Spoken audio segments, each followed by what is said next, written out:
Welcome to the latest edition of Until Saturday, Live Picks Edition. I'm Ari Wasserman, joined by Max Olson and David Ubben, all from The Athletic. And I got to say, guys, this season went by faster than any season I've ever gone through, I feel like. And I feel like we say that all year, or I mean every year, but like, am I alone in this? I cannot believe we're Thanksgiving week. I can't believe this is all winding down, but we're getting to the best part. So I'm happy to have you guys here. We've got a lot to talk about on this show today. I think we have a little Texas conversation, both in the game picks and before the game picks. So we brought in the most qualified person on our staff to talk about that with Max. And, this isn't, I know this is like FCS, SEC week. So a lot of the big time matchups from that conference are kind of dull, but I do think that this could be a sneaky week. And as we're sitting here right now, 8 or 9 teams control their destiny or feel like they control their destiny on the apex of making the college football playoff. Chaos hasn't happened yet. Major losses haven't happened yet. So like if dominoes are going to fall, they have to start falling on weekends like this. So let me formally introduce the show before we get into it, guys, here. We got a Pac-12 showdown in Corvalis we got to talk about, the Mountain West and American key games. Texas is in Ames, and of course, the news of the week or partial news of the week is that Quinn Ewers is reportedly thinking about coming back, which is pandemonium. Super excited about that. So be sure to follow the podcast on Apple or wherever you listen to podcasts and drop us a 5-star review. If you're here watching it live, we appreciate you. We will be live for the remainder of the regular season on Tuesday, Thursday, Saturday, and Sunday on YouTube. So make sure you subscribe to that channel as well. The links to the podcast and the YouTube channel can be found in both shows' descriptions. And of course, leave a voicemail if you want to be a part of the Sunday Sound Off show where we play your lovely voices and your opinions on the show. If you want to call that number, it's 316-462-9852. That's 316-462-9852. You can also text that line and, of course, sign up for the Until Saturday newsletter where you'll get a bunch of coverage from The Athletic directly into your inbox, and you don't have to be subscribed to The Athletic to do it. All right, boys. As we move on to the pick show, all the lines will be brought to you by BetMGM. But do we start in Austin?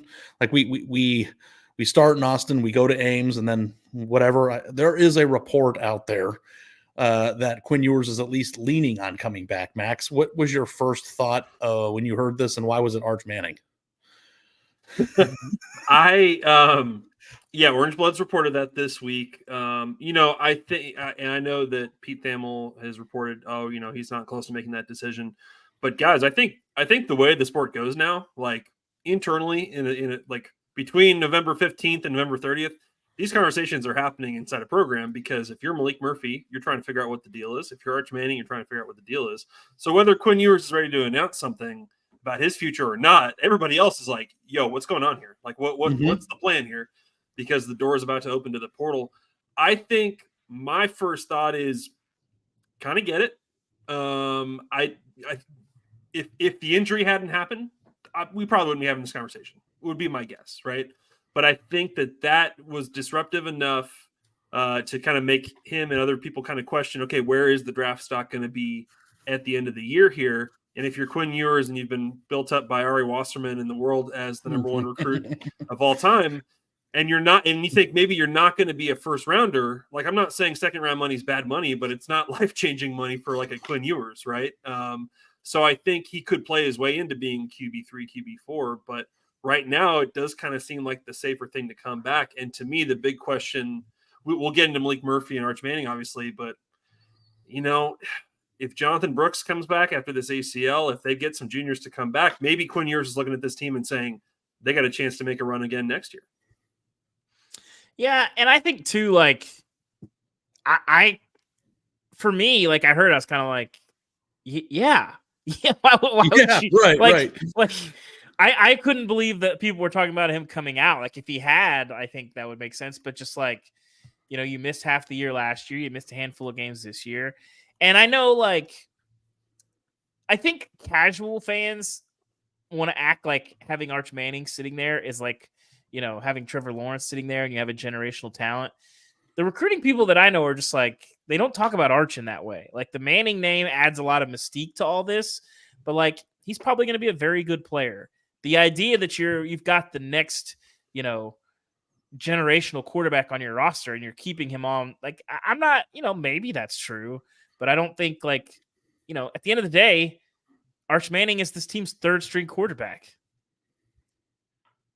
He didn't play. Quinn got hurt. He didn't play. So like, I don't know. I'm kind of surprised people are making like a big deal out of it. I kind of, when I heard, I was just like, yeah. I'm not at all surprised that people are making a big deal out of it because Arch Manning's recruitment was the most hyped up. It's a lot. It's a lot, man. Well, the thing about it is that you're like kind of approaching it from is Arch ready to play right now or is Arch ready to play next year? I think that the acquisition of Arch, whether he's ready next year or not, is big time for whatever program would be in the hunt if he were to hypothetically enter the portal. So that's kind of the way that I'm looking at it. When I saw the report from Orange Bloods, I kind of had that same reaction as you, Dave, of like, yeah, because it's like, I don't know that Quinn Ewers has played football at a level that makes me go, I have to have that guy on Sundays. Yeah. And do people really think, like, listen, Arch has got about as good a football advisors in his corner that you could have. Is the idea that Quinn Ewers coming back makes it more likely that he would go in the portal? That just doesn't add up to me at all. It's like, what's one more year? You don't really need money. Like, you're okay. And like, if you're sitting there and you've got 2 years to sit back and learn before you get all this thrust upon you, assuming Malik Murphy leaves, or we'll see what sorts out there. I don't know. I don't get it. I feel like it comes out good for Arch. Like, Quinn can improve his stock. Tennessee or Texas, can have an experienced quarterback coming back. Arch gets another year to sit and learn, and another year before all this pressure gets thrust upon him. And I just don't look at him like a different type of player. I just think he's going to be a good player, and we'll see. But I didn't look like you were about to jump in there, but I also feel like Malik Murphy's a commodity. I mean, it's not just Arch. There's a whole other player here that could start somewhere else.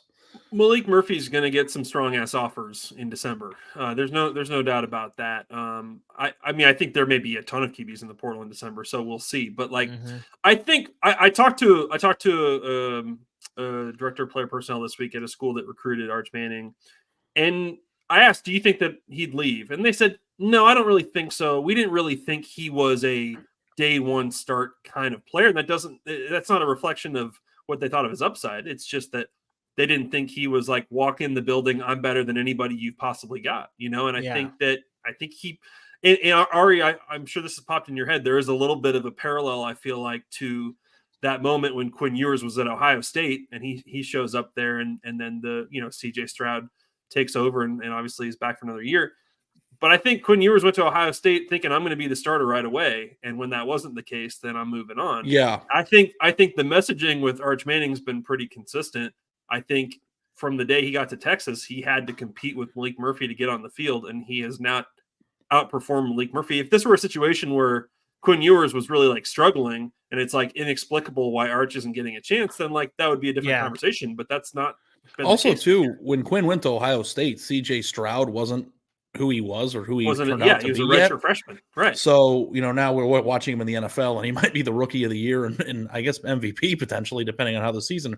That didn't exist yet. So I think that Arch Manning came to Texas with his eyes wide open.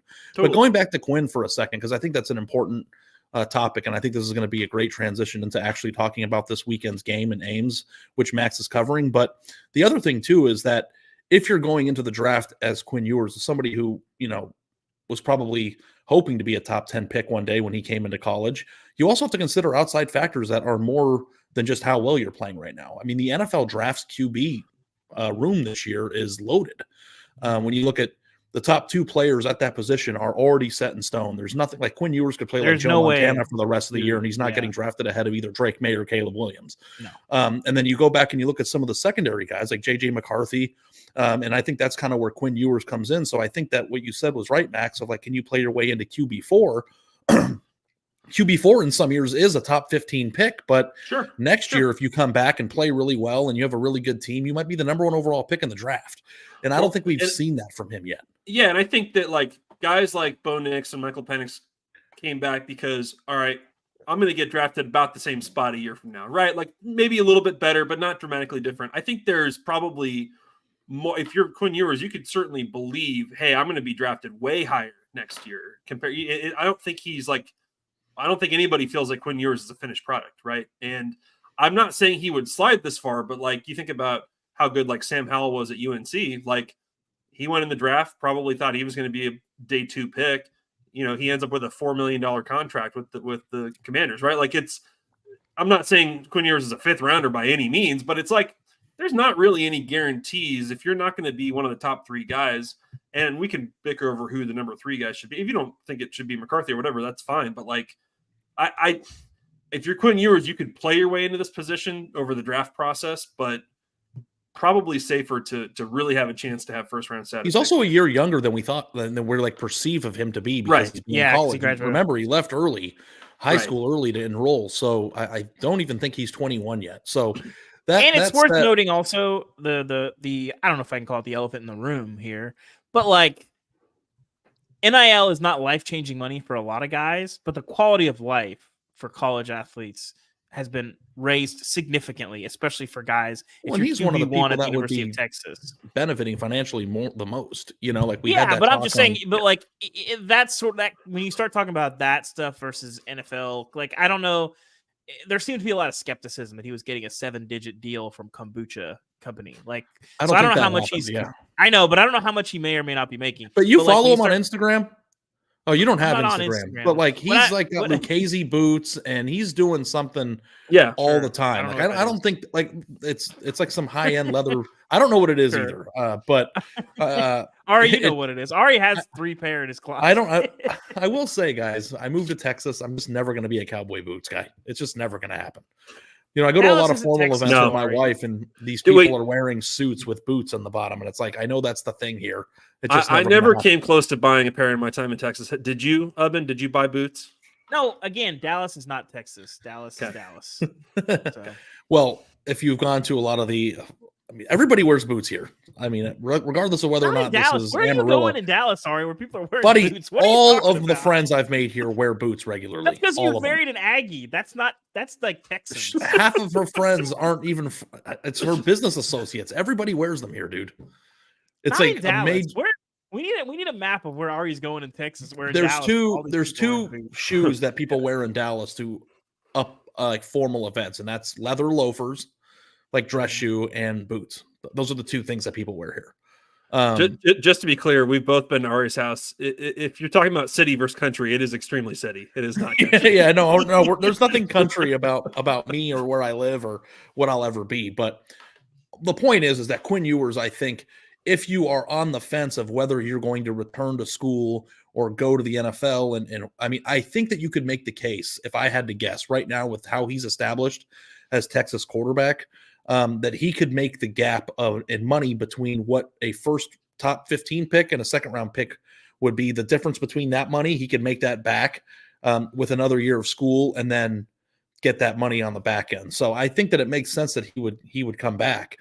But Texas has always been like the second that Arch committed, the discussion was, what does this mean for Quinn? What does this mean for Malik Murphy? How's this going to pan out? Everybody always said that Arch Manning is going to go redshirt 1 year and then be ready to start in year 2. And now that's different than what people said was going to be. So it's obviously going to create some sort of speculation. And I think that it's funny that like the most reasonable thing happened, basically, that Quinn Ewers is better than Malik Murphy. That Malik Murphy is better than Arch Manning. Quinn Ewers is not, the best quarterback in the country like that. We kind of ended up at the most logical place here. And, he still needs more time in college. The last name on his jersey had people thinking that he was going to be really, really, really elite right out of the gate.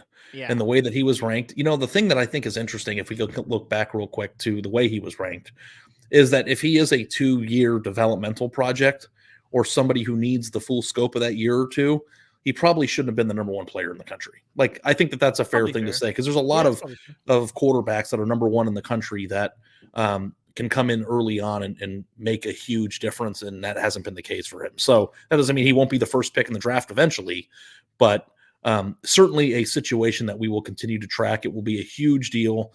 I hope you're getting your sleep, Max, because the portal is about to open again, and you're going to be I called Max once in the middle of last year's portal season, and his eyes were bloodshot.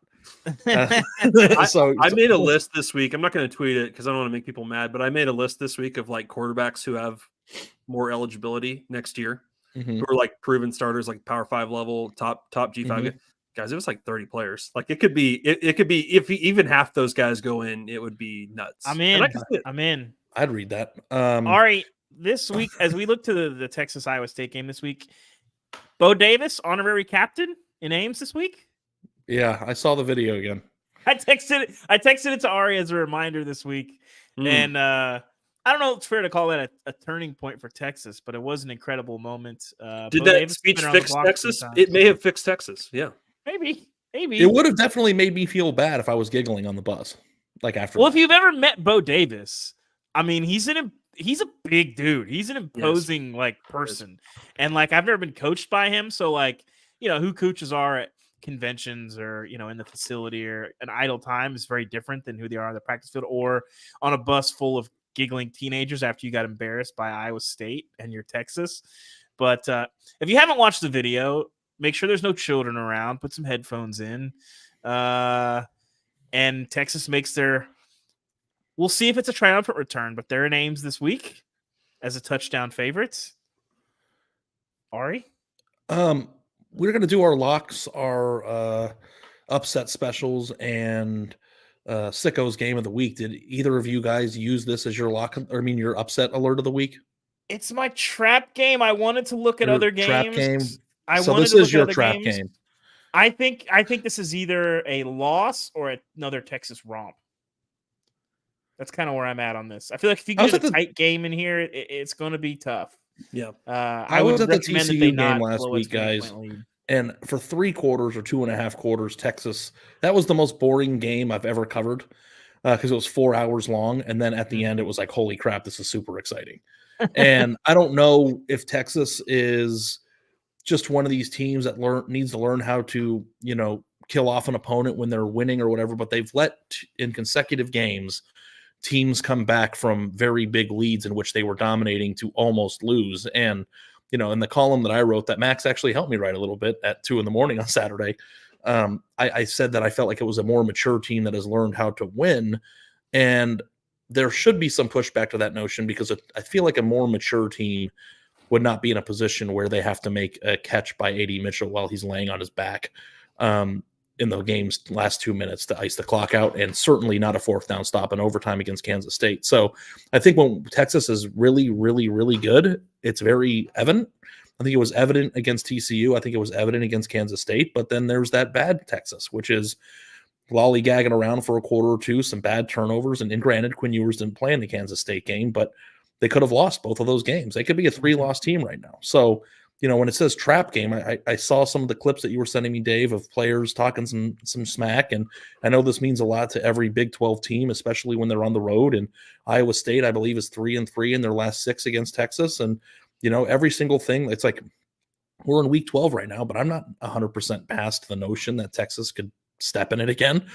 You don't trust them. Texas, Ari? You don't trust Texas? It's a scary game. Like, I actually think that, everybody is going to pick Iowa State, and I did in the written piece, but like, I also think 49-10 is on the table here. Mm-hmm. And I want to say one last thing before I kick it to Max, but I don't think people appreciate how much of a loss Jonathan Brooks is. Like, he is a very, very good running back. His division's incredible. He runs hard. He cuts on a dime. Losing him for the year, I know they have a 5-star freshman that's been playing some in CJ Baxter that's going to come in and try to carry that load. But they lost one of their most important pieces on their team for the year last weekend. So it'll be interesting to see how their offense operates. But between JT Sanders, Xavier Worthy, A.D. Mitchell, Quinn, and hopefully Baxter, I think that this team has more than enough to make the playoff. But again, is this old Texas or did Texas turn the corner? Max, what do you think? It's easy to love this Iowa State spot, which means I'm probably overrating their chances a little bit because I think they are still a really young team. And like the pressure, I think, is more on their side to play like a perfect game just to have a chance in this one, honestly. Slowly but surely, they're figuring things out on offense. I think Rocco Beck has put together a pretty nice year as a redshirt freshman. Jalen Knoll, Jaden Higgins. They got a big game last week from their freshman running back, Abu Sama. I think, and then of course, as usual, like it's a top 3 scoring defense in the conference under John Haycock. Like that's going to give them a chance. But I think the question is going to be just, can Iowa State move the ball, sustain drives on Texas. Mhm. And I could see it's like you have a couple 3-and-outs because this Texas defense is really good, and that probably doesn't get talked about enough. It's a really good defense that I think is up for this challenge. And I mean, I'm thinking give me Iowa State plus 7.5 just because it's like maybe too many points, but I think Iowa State's probably going to struggle to move the ball. I would mess with the money line here.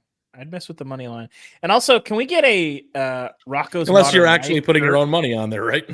Yeah.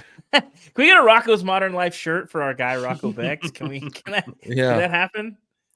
I don't think the younger listeners know what you're talking about, but that was We a don't have staple in the this is Wasserman a household this is when I a was growing up. Gen Z band podcast. All right, this is solely for millennials. This is only a millennial pod. We'll Yeah, I say mean, this. if we want to rank the Nickelodeon shows, like we could do that.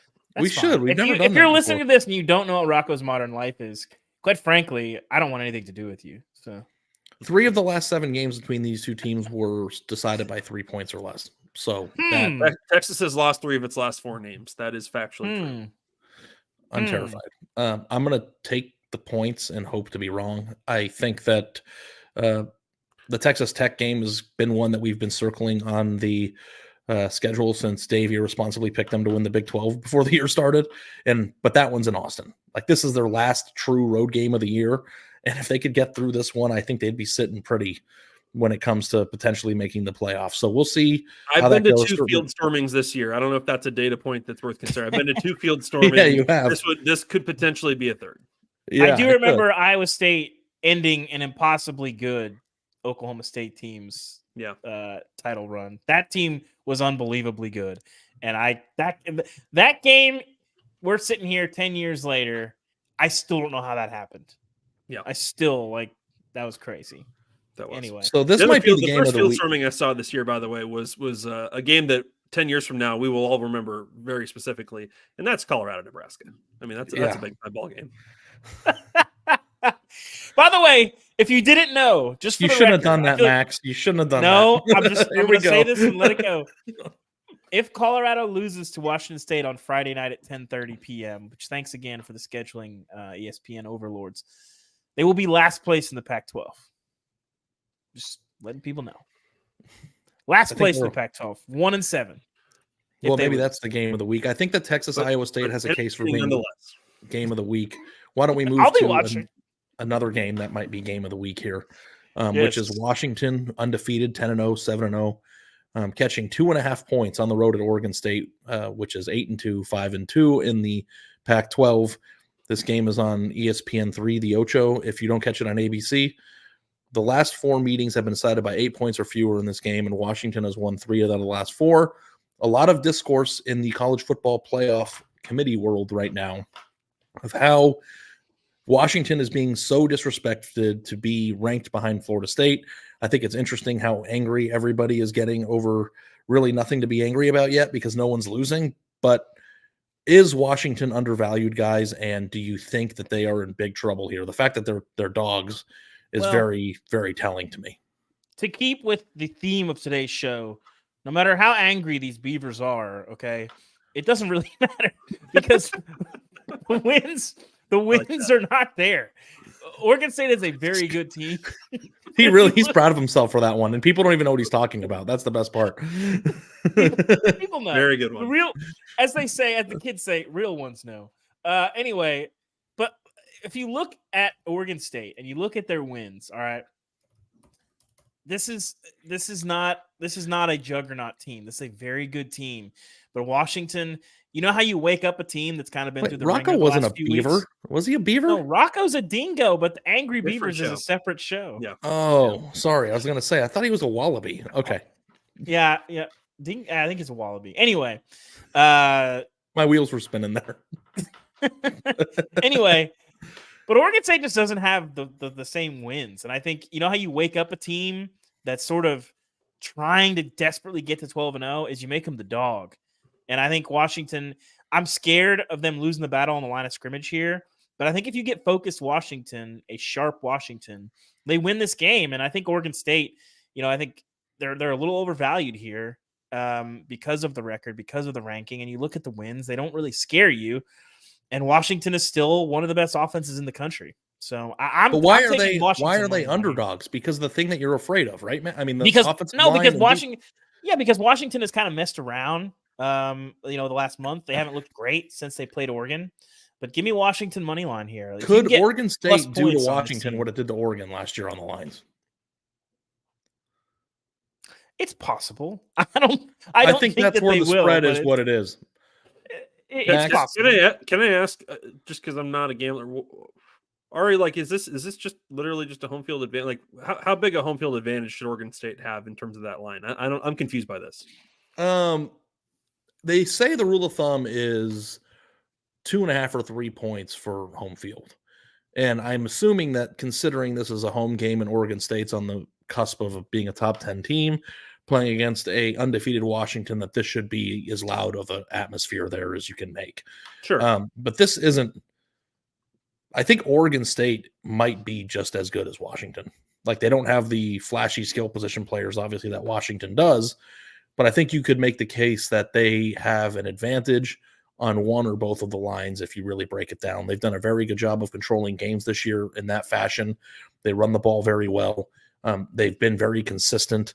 And the 2 games that they've lost are, kind of some head scratchers there with the Arizona and Washington State loss. But, the thing that I wish we would have had for context with Oregon State, as Dave alluded to, was another a sample or bullet point of like an Oregon game or a Utah. No, they played Utah. They beat Utah 21-7, or a team that they beat up.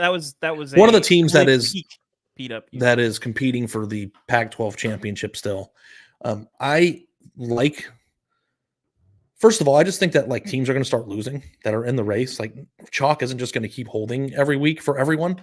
And I think that a lot of people are going to be betting Washington. You should go look up what the action percentage is here, Dave. But I think that Oregon State is a very tricky game or tricky opponent here that might give Washington trouble. And let's be honest, Washington hasn't looked like peak dominant performing national championship contender in what, a month now? I don't know. Max, which side are you leaning toward? I'm taking Washington the plus 2.5, but I do want to make a point real quick. Have you guys noticed that DJ got a ton of the blame for Clemson last year, and now he's getting basically no praise for having a career year this year? Yeah. Like he's having an awesome year. I know people just kind of made up their mind on him. But over 2,200 passing yards, 20-4 touchdown interception, 6 rushing TDs, 9.1 yards per attempt. But this Pac-12 QB class is so sick that it kind of gets overlooked, I suppose. But yeah, justice for DJ. That kid was just in the wrong place with the wrong coach, and I think we're seeing him play well in the right place. I still like Washington. Is he playing himself into high draft stock here? Like, I don't know, because just his size, high, but I mean, draftable. I know, but his size and arm strength, I don't know. He could be a sneaky prospect. But sorry, I didn't mean to interrupt you, Max. Go ahead. No, you're fine. I just want to give him his praise because it was easy to pin it on him last 2 years. I really like what they've done with him. I think Washington, just because they've had to earn tough wins over top 25 teams, I don't know that I trust them in this game, but I believe they could survive it. Ari, what percentage of bets do you think are on Oregon State? 27%. 59%. I always feel like what I hear in terms of like who experts and media members are picking is always opposite of what you're saying. Like, I'm sure that's accurate, but it never feels like it's like I wouldn't have expected that. Because honestly speaking, guys, too, like most of the people who gamble on sports don't listen to this show and don't invest themselves into college football coverage. They just look, Oregon State, Washington's really good. They've got Roma Dunze and a quarterback with a arm that was delivered down from the heavens, and there's no way they could lose that game. But 59% of the money on Oregon State, I don't know. I that makes me get peak Washington. I'm with you, Ari. Peak Washington wins this game. I'm kind of with you, Ari, on the like. I don't know how they're going to lose, but they're going to lose one of these games. Like, I kind of get. And if it's not this week, it's Washington. Like, yeah, probably more likely this week. Well, like, listen, when was the last time we saw peak Washington, in your opinion, Dave? Because I'm looking at the schedule here. Utah had the ball in the final 2 minutes last week, down 7. USC was a nobody last person with the ball wins, or Washington got a stop USC, at the end. USC is fair. If you think that was peak Washington's defense, then Oregon State's going to cause them an issue. Like, because like the They're thing going to is, cause like, some issues. All right, they're underdogs. I think they're going to win. They're going to cause issues, but they'll win this game. yeah, I This want is to why. I say mean, I that think they're they going to are lose to Oregon. 70 I think you're not spots as good a team behind as Oregon. Florida State in total defense. I think they're outside of the top Yeah. 100 in total defense. And whenever you have a stat like that, when you've ran through as many teams that they beat Oregon, USC, and Utah 5 of the last or 3 out of the last 5 games, like, you're going to stub your toe. Teams lose for a reason. You know, it's hard to go undefeated. It just really is. And Oregon State's a above average to pretty good to really good football team. And Washington hasn't been peak Washington. I don't know. I don't know if I'd call that. Their offense was peak Washington, but I don't know that defense. You know, they're playing against Caleb, but you got to get a stop. And you know, I guess they got one late in the game, but they got enough. They did win the game by double digits. I don't think it's crazy to think that Washington's going to win, but what I do think is crazy is we got to start picking some of these teams to lose here. We're going to get to a point in the season where it's like, nobody lost. You know, I mean, we're in week 12 here, and we're going into rivalry week next weekend. So, it's but it's the second best game of the week, I think, and I love to see that the Pac-12 is at least. I mean, because we could have gotten to a point here, guys, where the Pac-12 already ate itself apart and teams lost. I mean, we got multiple teams here that are still firmly in the college football playoff mix. And rest assured, Washington fans, if you win out and you win your conference, it doesn't matter if you were behind Florida State on Tuesday, you'll be in. All right, next game, guys, to Dave's homerish towards Tennessee here, but Georgia laying 10.5 against Tennessee. Georgia's 10-0, 7-0 in the SEC. Tennessee is 7-3 and 3-3. Just got humbled by the team that Dave is a homer for, and that's Mizzou. So Georgia's rush defense like 40 teams at this point. So what did Eli Drinkwitz say? We're going to stand on business. Said we stand on business, Josh. We stand on Somebody, business. Mike Griffith asked Josh about that comment at his press conference earlier today, and Josh said he didn't hear it. So, and then Eli, I'm surprised he did. I'm not surprised. The guy turned around and ran away so fast. You know, we absolutely. I mean, there's no question. We need more mic'd up handshakes. Do we not? Oh yeah. We do. Listen, I gotta say though, guys, there's if you're so many good handshakes that we have not stewing had over up. the fact that Heupel scored an extra touchdown on you for 365 days, basically, and you're ready to say something and be a big shot at midfield. Why didn't we come up with something better than we stand on business? And second of all, why did you turn around and not even see the reaction? If you're going to talk the shit, stay, hold your ground a little bit. He's not going to deck you. It was sort of a theme of the week, I think, for the team for whatever reason. Stand on business. In the locker room after the game, he said we're standing on business and business is booming. And so we stand on business, Josh. Shout out to Drewski. Business is booming. You know, Eli, is it just me, or does he seem like he's a little bit of a petty guy sometimes? What gave it away? He loves to keep score on these. I mean, you think of the dressing up for the post game. Yeah. The Darth Vader costume was great. Yeah. That was very funny. My favorite thing is that we have a good sense of which coaches are in tune on Twitter and are very media savvy. You know, the head coaches that you could get on the phone in 5 minutes if you want to. My favorite are the coaches who are always aware of what's going on Twitter, but you would never know it. And then at the right time, bam, hit you with something that you didn't think that they knew about. And I think Kirby's probably Eli's a little bit closer to the middle of the spectrum than on that far right part. But like, I applaud the trash talk. I think it could have been better executed, and I certainly think he should have hung in there a little bit longer. I think college football needs more Eli Drinkwitzes, not fewer. That's true. It's always confusing when, like, I saw that and I texted you up and like, what does this mean? Because it's always confusing. I didn't know what it meant. I assume it's like a direct reference to something that was said in a press conference that week or whatever, right? It's always confusing when sometimes people will be like, they know what they did. And it's like, as a reporter, you're like, no, tell me, what did they do? Like, I don't understand. Yeah. No, that was pretty, it was a little bit more veiled than, I still think Dan Lanning currently has the trash talk belt for the season. Yeah. Rooted in substance, not in flash. Right before he goes out and completely eviscerates Colorado. Well, it was scored 100 points in that game. We're focused on wins. They're focused on clicks. Is good. Yeah, like focus on clicks is. I mean, that's gonna be tough to beat. And to be fair, I don't know about focused on clicks, but produces clicks. Colorado's holding that belt this season still. So I have to say this. Hey, speaking of that, I saw. Did you see where Deion's paying taxes? Great stuff. Yeah. Colorado, I'm told. Yeah. Yeah. Should we take Let's let's pick this game and then take a break on how I feel like Dan Lanning should get $100 million 10-year deal at A&M and where Dion pays taxes and where his dog is. Can somebody explain to me why Georgia's only laying 10 here and why am I not rolling over my daughter's 529 plan into this thing here? I think Tennessee can push them. I don't think Tennessee can. I think this could be a game where it's like 14-10 at half, maybe. But 10 is a low number. And Georgia, man, they just look like a complete team. Like, I think Georgia wins this thing. Like, I don't think it's like a laugher. I think Tennessee is competitive. But, like, you add a couple touchdowns in the fourth quarter. Like, Georgia breaks teams. They just do. And it's hard to go on the road in the SEC. I think there's a chance Tennessee can win this game. But Georgia, man, if they just play an A- game, they cover this. And pretty easily, probably. Yeah, I think that's well said. 2023 Georgia, especially the early version of it, this would probably be like a 14-10 halftime kind of game. We've seen enough of those from these guys that you could kind of envision that a little bit. But to continue the theme of today's episode, I just think Georgia is they're all that. They're all that. 10 points is not a lot of points. My buddy Vaughn here, who's one of our top listeners up there with Catherine B and the gang, DM'd me on Twitter and he said, "Number 10 is a gift from the heaven and bet whatever makes you nervous." And he said it here, and I think that's really funny. Yep. This could be maybe get a better number in the first quarter last, type of week. But I feel like Georgia, like last week when Georgia was down 7-0 against Ole Miss, the spread dropped to 6.5, like 3 minutes into the game.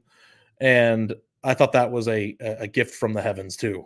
So we'll see how this goes. Georgia, they love giving up touchdowns on opening drives. We've automatically resigned ourselves to thinking we're already having could two SEC teams get into the playoff debate with some people on Twitter on Tuesday, and maybe that's premature. But maybe Georgia isn't upset proof. We'll see. I don't know. I think that they're going to win 42-17, but I'm not a doctor. I think so too. As noted in the chat here, Knoxville's a very. Why do you think that, Ari? What do you mean? Why do you think Georgia's really good? I just look like a complete team with really good players who are really bought into the system and the scheme. And I really like their head coach and his resume. Me personally, I feel like, and stop me if you think I'm wrong, Ari, but I feel like if you have like a lot more better players, you probably are going to win like a lot more games than the teams that don't have as good of players. And I don't know. I know a lot of people don't really talk about that or think that, but I just think in general, like that's one thing that not a lot of people realize in college football. Dave, you just have to remember that there are. I think there's probably a couple pages in the manifesto about that. I think Stallions figured that one out too. Have you guys ever thought that I have a manifesto and no one knows it yet? All right, your manifesto is just the 24/7 team talent composite. I have like a marker that I write on in the shower on the tiles while I'm really thinking about it. No, that manifesto, when it goes live, how much money would you pay right now to read it? I would pay $50 to read the full manifesto. Will our producer let us do like a 5-hour live reading episode of it? Because we should. That's the way to do it. How much money would you pay if only you could read it and you couldn't use it for your reporting and you couldn't talk about it? I'd still pay like $50. I think I would pay multiple hundreds. I would appreciate it. That's the thing. Because like Max disagrees with me on this. I'm actually intrigued by his low test score, high GPA theory. I don't know how you can prove that, but like that strikes me. Maybe it's a specious argument, but like I kind of look at that and I'm like, maybe we're talking about Connor Stallions here, guys. If you lost the track a little bit, he had a 500-page manifesto. If Ari tried to sit down and write the manifesto, it'd almost be like Creed thoughts in The Office, where it's just even for the internet, it's pretty out there, What if? And I think that we have to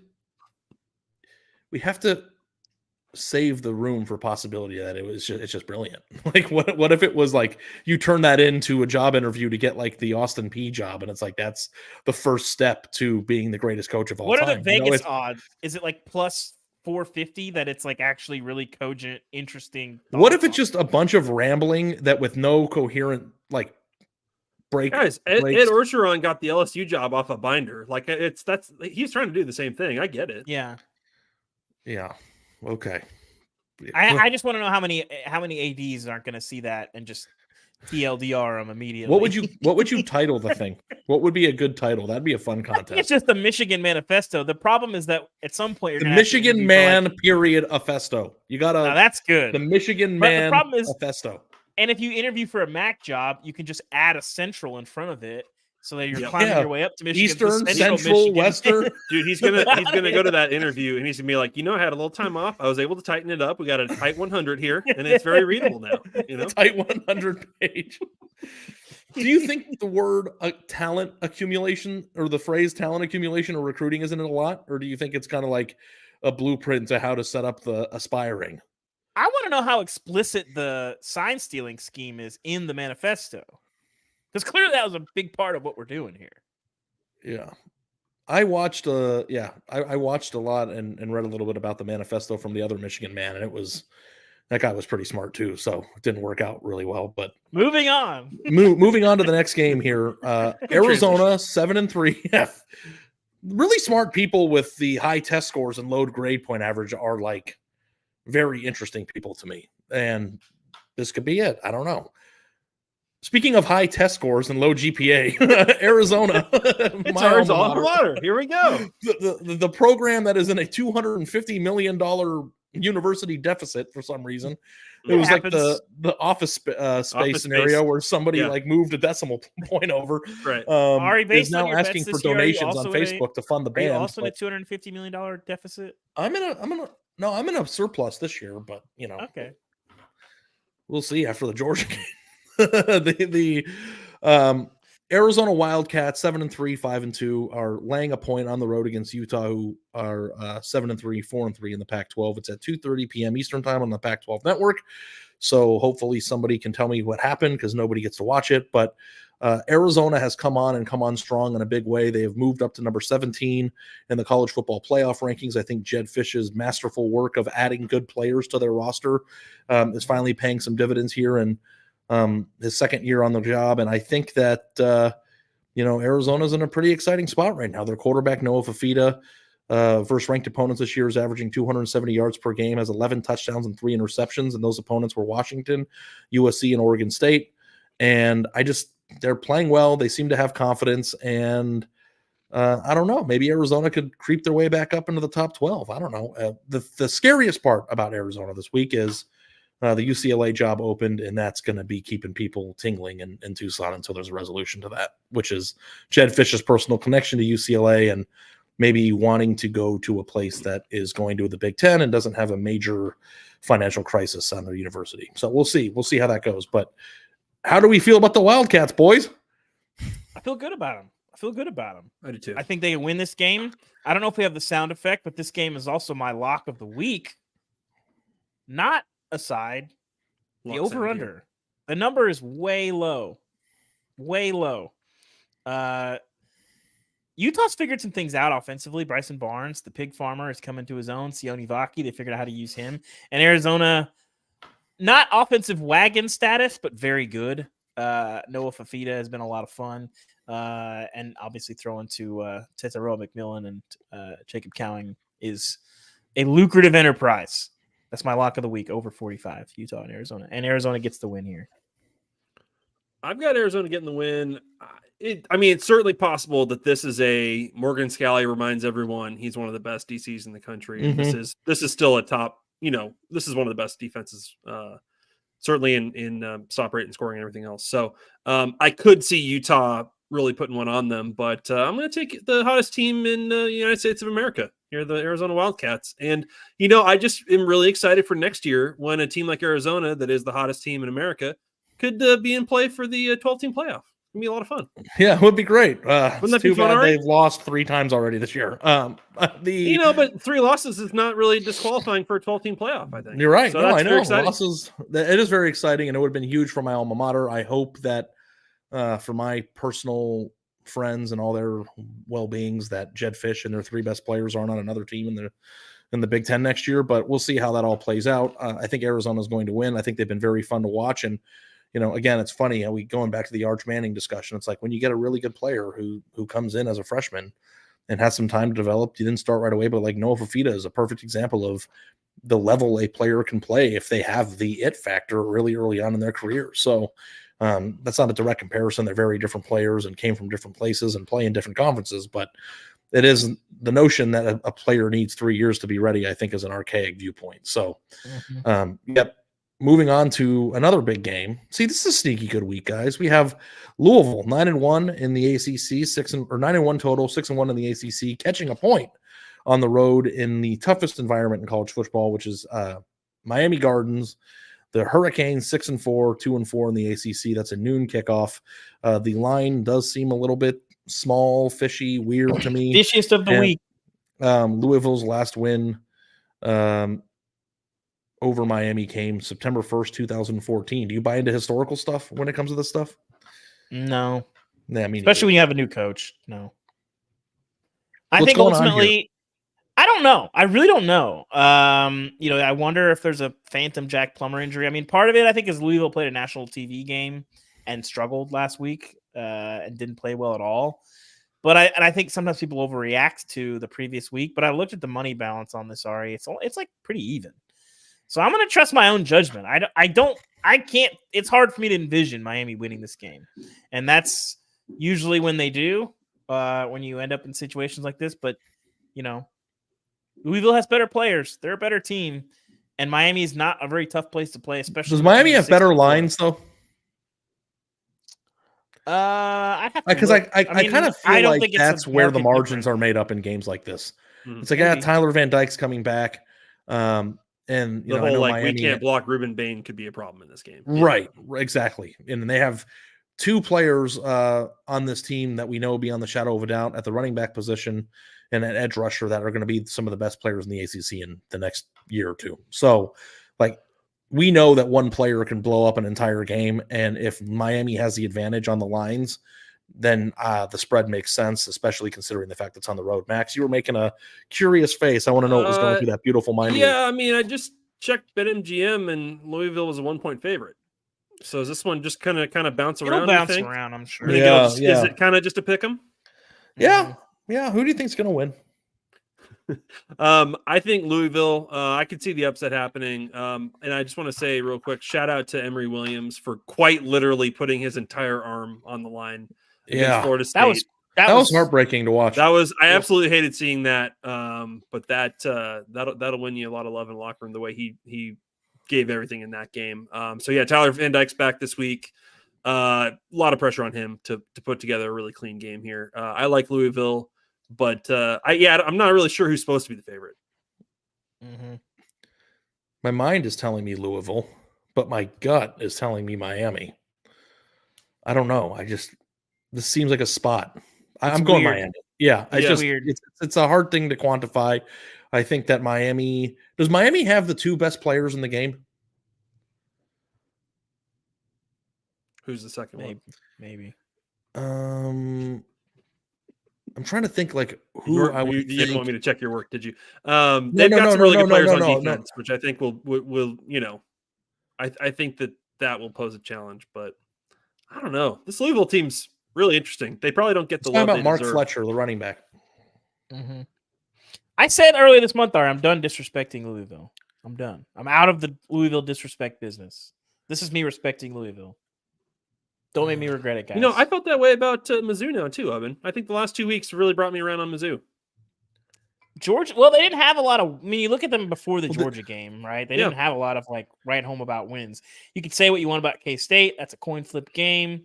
LSU was sort of kind of a weird ball game, but yeah, the last 2 weeks they've done well. You can't wait to watch them in a playoff game next year, can't you, Ari? I was just going to say, the Mizzou would be like 1 or 2 losses away from hosting a playoff game next year. Yeah, it's exciting. It's exciting time. Just for everybody. Yeah. At a certain point, I've got to flip the script of quit being bitter about it and just kind of hoping for the best. We're in November. It's happening. That we got. You're not big on flipping scripts, sorry. Yeah. Well, I mean, listen, I will say, and I'm going to extend an olive branch. When I see the brackets, it's you'd have to be crazy to not think that looks fun. I hope that people don't think that a couple of them at least will be really good every year. First round. Well, I mean, I think that all the playoffs are going to be good. My stance has never been, oh, that sucks, I don't want to watch that. Yeah. My stance has always been, what are we giving up to achieve that? But once we get to that world, then it'll certainly be what is normal, and I'll adjust to it. So, everybody knows what my stance is. I thought that Missouri played in a playoff game this year, and it was a very good game, and they lost. But that doesn't, preclude what could be fun next year. And I don't want to make people mad anymore. What if Missouri got to play in a playoff game and lost, but then there were more playoff games later that they got to play in, Ari? No, then the first one wouldn't have been a playoff game. But it would be because you're still trying to qualify for the playoff.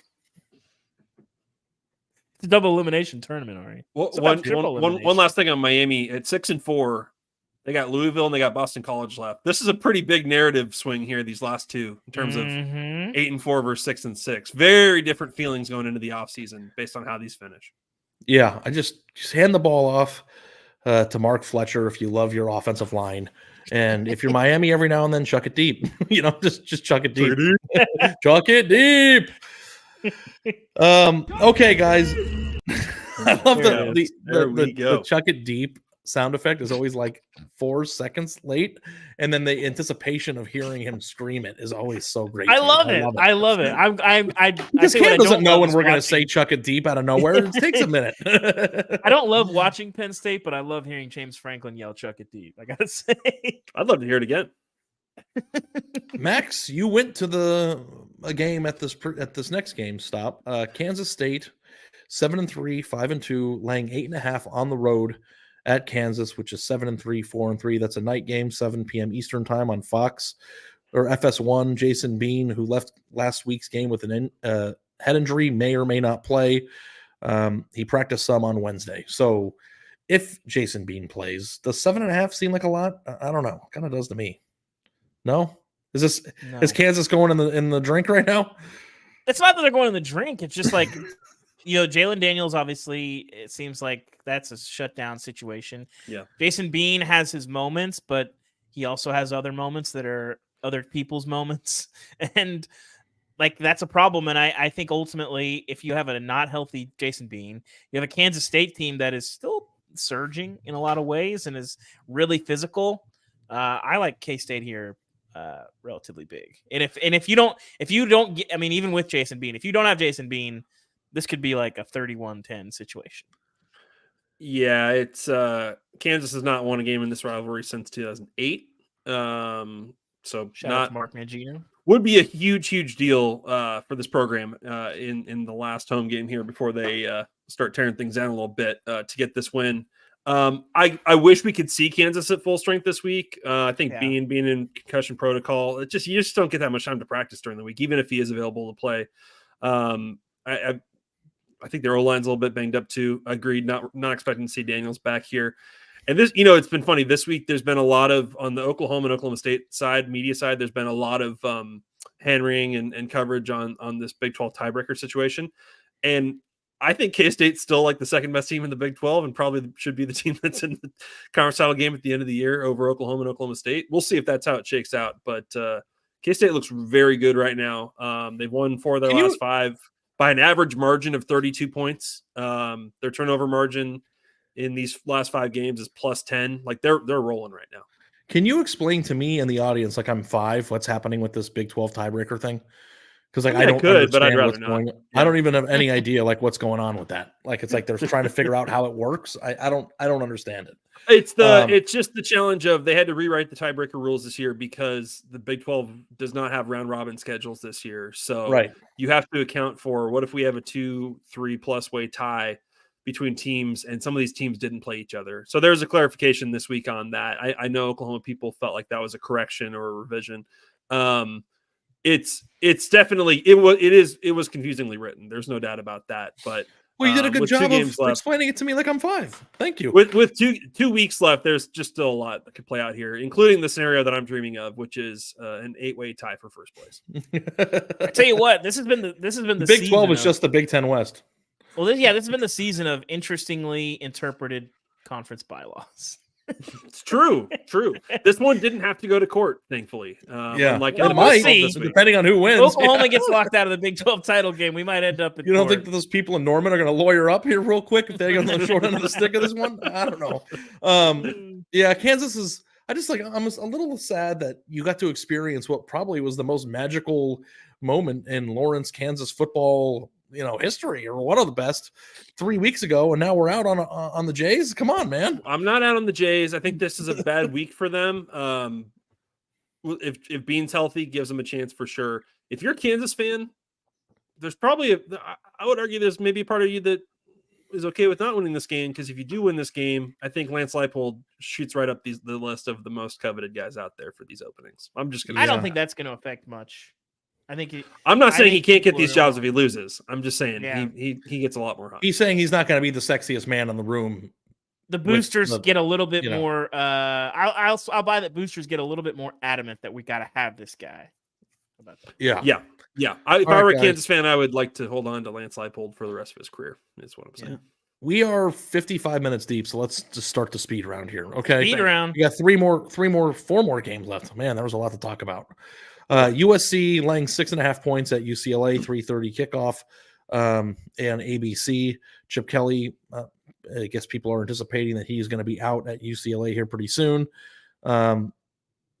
Is this the battle of who could care less? I almost picked this as a sickos game.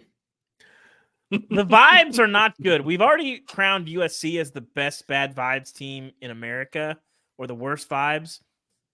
When a fan site reports that your coach is going to get fired at the end of the season, buddy, that's bad vibes. That is bad vibes central. So yeah, in general, and not reported as like coaching for his job. Coaching, it was reported like this is over. Yeah, that's a fan site, mind you. I believe this was the 24/7 affiliate. Right. So enjoy the vibes. Just in general, USC. The UCLA quarterback situation is dire at the moment. It is dire, and offensively they seem to have cratered, which is odd for a Chip Kelly team. But I like UCLA here. I like USC here. Excuse me. USC's been living in these bad vibes. They're used to it. They've gone nose blind to all of the bad vibes. They're existing in it. It's the band vibe. I was born in the darkness, that kind of stuff. Yeah, I was gonna say I was something like that. But like they acquitted themselves pretty well in Eugene last week. I think like USC, for all of the bad vibes, they haven't had like the total like meltdown nightmare game where it's just like, oh my gosh, like get everybody out of here now. They haven't had that. So credit to them, and I think that pays off this week. UCLA, I'm not sure. Even against USC's off defense, I'm not sure how they score enough to. Can you get some Colin Schlee action in this game, though? Huh? Yikes! That might be fun. We probably should don't say Colin Schlee in the mirror 3 times. Sorry, that's my advice to you. Before Dante Moore committed, didn't seem in the portal when they got him last year, Max, that he was going to be the guy? I don't know. They liked him over DJ. Yeah. Yeah, they chose him over DJ and a bunch of other guys out there. We can agree, this is Caleb Williams' last game at USC, right? I would think so, yes. Like, he's going to play his ass off. Like, I'm taking USC partially for that reason. And I know we don't want to get sidetracked here, but I want to ask you guys, in this era of college football, is UCLA a dream job? Is it a great job? I have a lot of questions. I don't know a lot about the nuts and bolts under the Do they have NIL? Can they recruit at a high level again if they want to? Well, the thing that is always my understanding of that kids want to go play in the Big Ten. Like, my UCLA understanding of the ton of fan buy-in. Go ahead. I just I get wary of places where their stadium is empty. Yeah, that hurts. That's a good test in general. Yeah, I don't know. Not that you're saying the Rose Bowl is overrated, Ari, because it's definitely not. No, the Rose Bowl game isn't overrated, but we can let Dave levitate above the rest of us and give us his take at the end of the show. I think in 2023, your head coach needs to be the face and a champion for all of your NIL efforts in all of the ways and all the things that looks like. And I don't know that UCLA has that, and that is an issue. And Chip Kelly would just prefer to be fishing in New Hampshire in the summer months, probably, right? I love what they've done in the portal, but is that what you have to do at UCLA? I don't know. The thing is that they made I know a few people familiar with the UCLA, recruiting staff, and they are really say nice things about them. Very, organized and know what they're doing. And their head coach just does not have an interest in recruiting. Mm-hmm. And it's just a really hard thing to do because UCLA, we're not that far removed from when they were signing top 10 classes. If you put them in the Big Ten and you get the right coach there in LA, like there's a mystique about them that I think would be sellable. Like, I don't think it's a hopeless place. I don't know if it's a dream job or a top 15 job in America, but I certainly think you could win there. So like the thing that I think is interesting, and I'm not trying to start the Jed Fish to UCLA train, but the thing that I noticed about Jed Fish as an example, when he took the Arizona job, was that he attacked that job with an enthusiasm and a belief that he could build something there. He treated Tucson as a vacation spot. He sold the place as a place that was a winner that hadn't been cared for properly. And what he did was, bring in better players. And 2 years later, they're a much better program. And I think if you find a coach, and it doesn't have to be Fish, but find a coach that is just downright happy to be there and sees the potential and treats the job like it's a dream job and waters the flowers every day and tries to work his ass off in recruiting, considering the fact that USC isn't really lighting it up in Southern California right now the way I thought they would be. There is, with the Big Ten coming up and the money that they're going to be able to infuse into the program, like this is a very attractive job for the right person, I would think. I don't know. That's my 10,000 foot view of it, but it's much better than coaching somewhere where there's no players or not in a beautiful place, or they've got insane uniforms and playing the Rose Bowl, which I know Dave sucks, but it's a fun, it's a fun thing to think about. I mean, I'm just going to let you slander me just that. We don't have time. I will. Okay. Max, Nebraska, on the road at Wisconsin, who has lost to some weird games the last 3 weeks. Nebraska is 5-5, 3-4. They're catching 4.5. I really, really like Nebraska this week. I really liked them last week. Unfortunately, Wisconsin just seems to be in a burning building right now, and Nebraska is one game away from doing something that I think would be very special there. What's your take on this? And is this a trap for me? Yeah. I would add Wisconsin to the list of the vibes don't seem to be good right now. They are doing the whole, like, we're going to find out who wants to be here, who doesn't want to be here. Right. Year one, like attrition's coming, that kind of thing.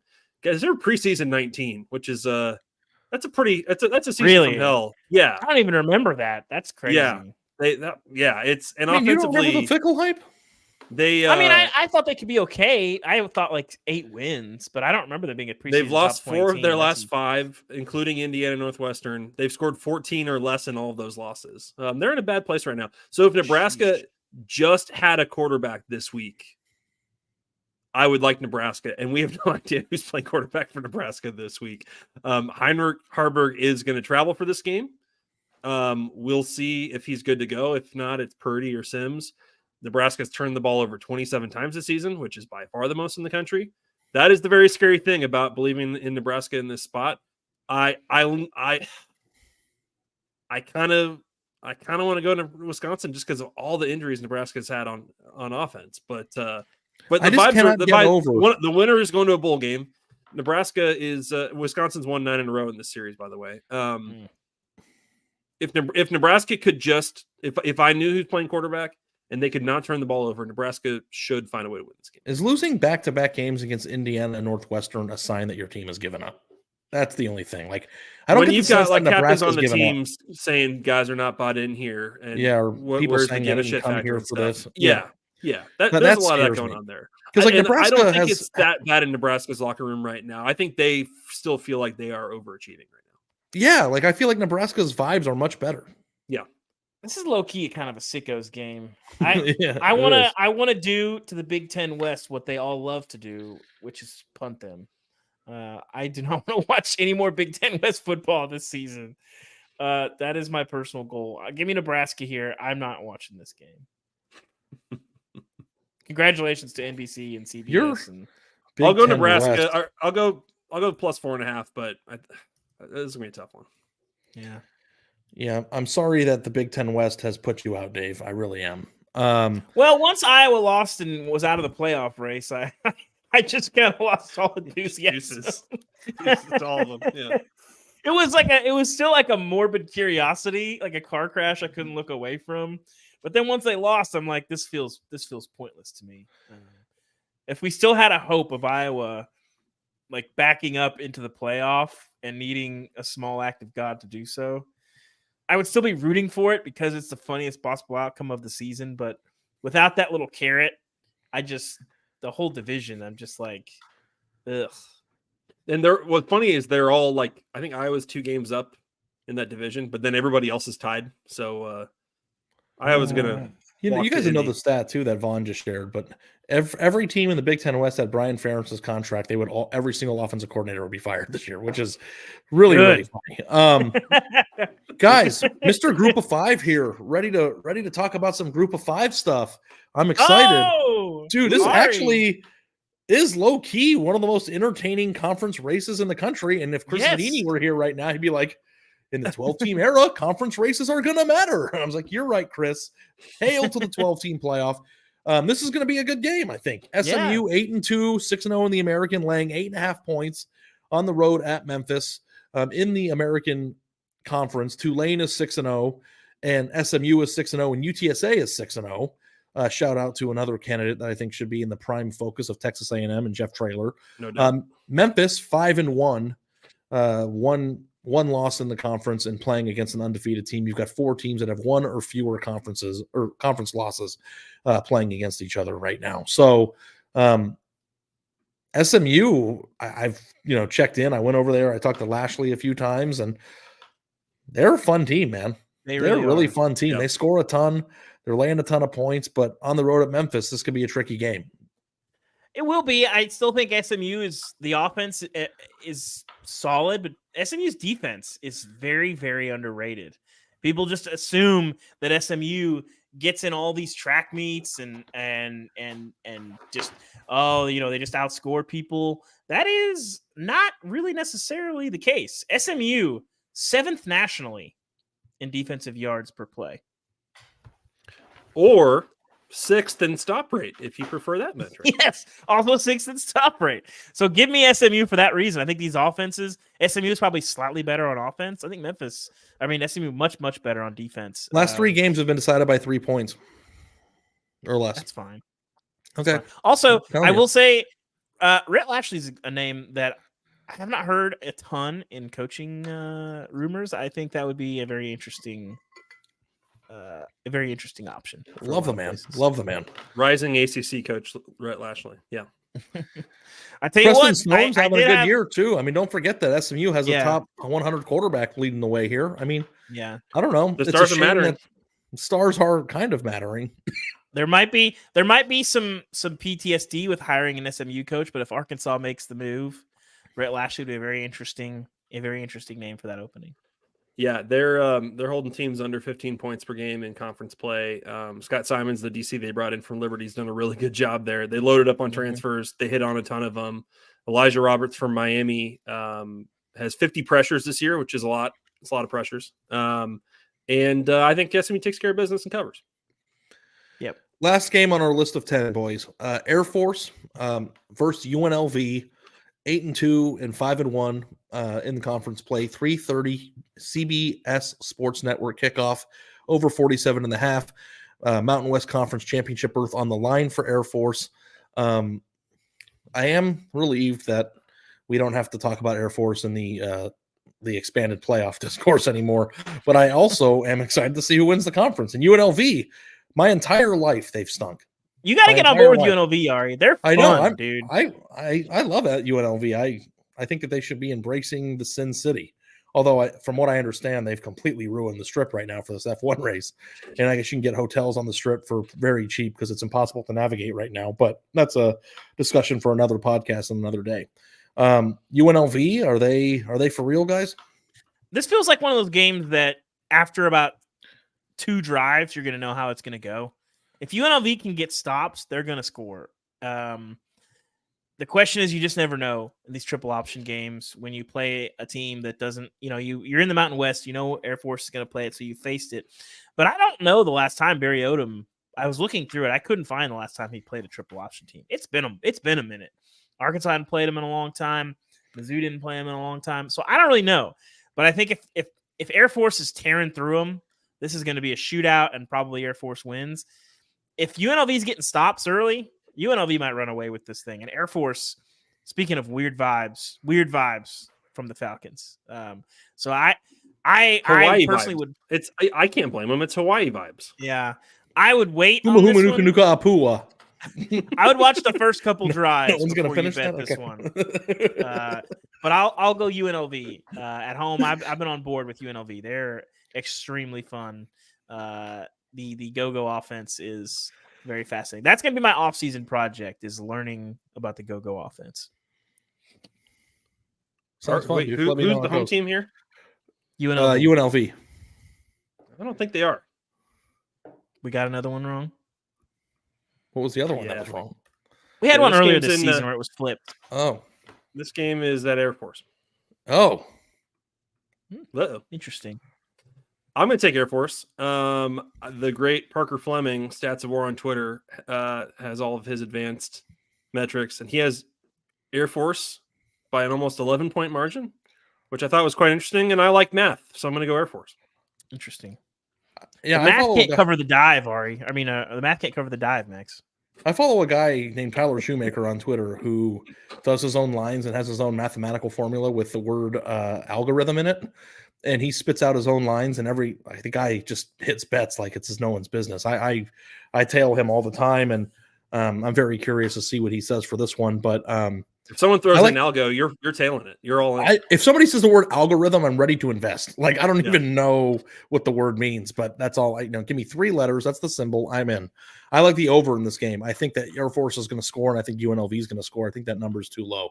All right, let's go to superlative picks, and then we'll get everyone out of here. We've gone a little bit long.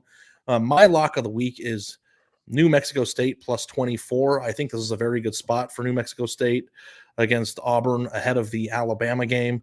And New Mexico State's a pretty good football team. I've watched them a few times this year, and they hang in there. So what about you, Max? What's your lock of the week? Yeah, that New Mexico State plus 24 is my trap game of the week. They're an 8-3 team. They've won 6 in a row. They found a way to win some close games. Mm-hmm. Jerry Kill is doing a hell of a job there. So that's my trap game of the week. I think they can cover that number.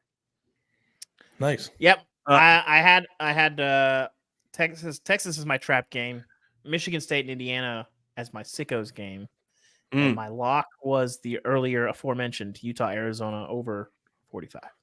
Okay, my lock. We've got 5 games between 2 5-5 teams this week, right? We already mentioned Nebraska, Wisconsin. We've also got Syracuse, Georgia Tech, UCF, Texas Tech, Marshall, South Alabama, and Boise State, Utah State, which I'm circling as my lock. I'm going Utah State to cover 3.5 as a dog, as a home dog. No post-firing surge? It's a weird situation. Their quarterback's out. Not sure if Ashton Genty's going to make it back for this game. Boise State hasn't won back-to-back games against FBS teams all season. There might be a little bounce here, but I'm going to go Utah State on the lock. And then my sicko game of the week is there is absolutely no way on Friday night I'm staying up to watch Colorado at Washington State. Yeah, because the luster's gone. I'm going to wake up on Saturday morning at 6 a.m. I'm probably going to text Ubben and say, wow, what did I miss? Because it'll probably be incredible, just like the Stanford game was. But, guys, I don't have the juice to stay up on a Friday night and then stay up till 2 a.m. on Saturday. I just can't do it. Yeah. Well, I don't either, but I just do it anyway. But they're both 4 and 6, so it's a must win. Like, it's if great. The Colorado State game was this Friday, what would the ratings be? If you think about how many people watch that game when it actually happens. It's tough to get a feel because every time they play on Pac-12 network, you have to throw all the ratings out. Because certainly some of the Colorado stuff has died down, but the Pac-12 ratings it's kind of pointless. But I'm very curious because they're in a standalone spot, even though it's a bad time slot. The Colorado State game was a bad time slot, and they still killed the ratings. I'm very curious where we're at with I remember Coach Prime saying, "Thank goodness we're leaving the Pac-12, so we don't have to play these time slots anymore." They're going to still be playing these time slots. Yeah, they're still going to be out there. Guys, my trap game of the week might make people scoff, and I don't know that I actually think that the dog can win. I'm prepared to scoff, Ari. Do you know what it is?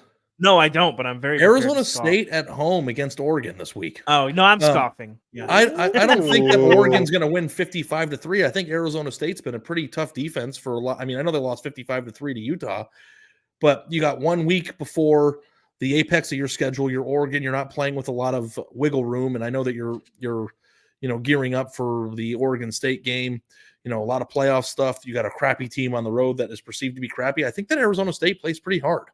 And I don't know. It wouldn't surprise me if it was a one-score game at halftime. So when it's this trap game of the week, I know that people are like, who do you think has an actual chance to win? I don't necessarily know if Arizona State can win the game, but I think it could be one of those turn the channel to the Arizona State game in the third quarter. Like, I think that's a fair thing to think. Possible. Or it I'm could be just a big 28-0 buyer at the end of the first quarter. But Arizona State has seemingly been playing very well as of late. And they are thin. They are busting their asses just to still be in games in November here when you don't have. Yeah, and they've won 2 out of 3, and they've won 2 out of 3, and they played USC when USC was undefeated and playing well at the beginning of the year, and hung within 2 scores. I don't know. Maybe I'm full of shit, but it just seems like it what's could the be number a on that spot. one? 24, big, right? Yeah, 24 is big. Yeah, okay. So it's a pretty big number, but I too like to live dangerously. Lastly, the Sickos game of the week. I'll stay. Is Sacred Heart UConn? Like, I don't know. This I'm was just under sticking with them. for me, Ari. Okay. Like, why would anybody watch this if they weren't gambling on it? Give me one Ari, reason. Well, here's the thing about UConn. They're the best 1-9 team that college football has ever seen. I know. If you go look at their schedule, why would a general fan of college football who has no dog in the fight of this watch this game for pleasure? I don't even know what it's broadcast on. Is it on like the Yes Network or something? Where is this? I think it should be on the No Network because no, thank you. Guys, UConn was literally, I'm just going to put it on the screen. They were just like this close to coming into the Big 12 if the Pac-12 stuck together. Yeah, I bet. That would have been a buy low situation. Emeka Okafor would have been thrilled. Yeah. Shout out Ben Gordon. There's another sicko game that I saw. Do you know New Mexico is last in the country in stop rate at 37%? I kind of want to see what that looks like. They're playing Fresno State. The line's 23.5. I think Fresno's probably going to cover that. What's going on with Fresno? Fresno is like cratered. They're ridiculous loss last week to San Jose State. I couldn't believe that. They got their butts kicked, but oof. All right, guys. Thank you so much for listening to the latest edition of Until Saturday. Certainly appreciate those who joined us live on YouTube. If you're listening to this in your car in podcast form on Friday morning and you would be interested in watching us on YouTube on Tuesday after the college football playoff reveal, Thursday for the pick show, Saturday for the live reaction, and then Sunday for Sunday Sound Off, you can find the link to the YouTube channel in the show's description. If you subscribe to the podcast feed, if you aren't, which is in the YouTube show description, you'll be notified when new episodes go up. We always appreciate 5-star reviews and ratings and comments and shares and anything that you can do to help the show continue to grow. It would be greatly appreciated. And the next time we talk to you will be on Saturday night after the reaction show. And if anything crazy happens on Saturday, me, Dave, Max, whoever's available will come onto the channel and have a 10-minute discussion about the crazy thing that happened. So be sure you're subscribed to the new YouTube channel. For Max Olson, Dave Ubben, I'm Ari Wasserman. That was the Pick Show.